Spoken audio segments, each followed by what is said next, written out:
এতটা অস্বস্তি কেন লাগছে? আগে তো কখনো এরকম হয়নি। আর আমার এটা কেন মনে হচ্ছে পিছনে কেউ আছে।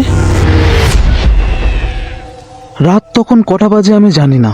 হঠাৎ ঘুমটা ভেঙে যায় আর ধরপড়ে উঠি। আমি হাত ঘড়িতে দেখি 3:20 বাজে। আর আমার যতদূর মনে পড়ে আমি লাইটটা অফ করে ঘুমিয়েছিলাম, অন কে করলো? যাই হোক, স্ট্রেঞ্জ ব্যাপার। আমি উঠে লাইটটাকে অফ করে দিলাম।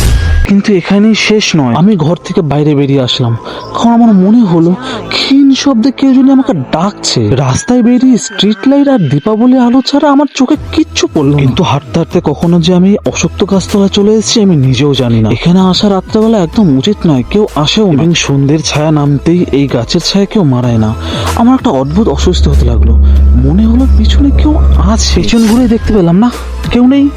পুরো জায়গাটা ফাঁকা।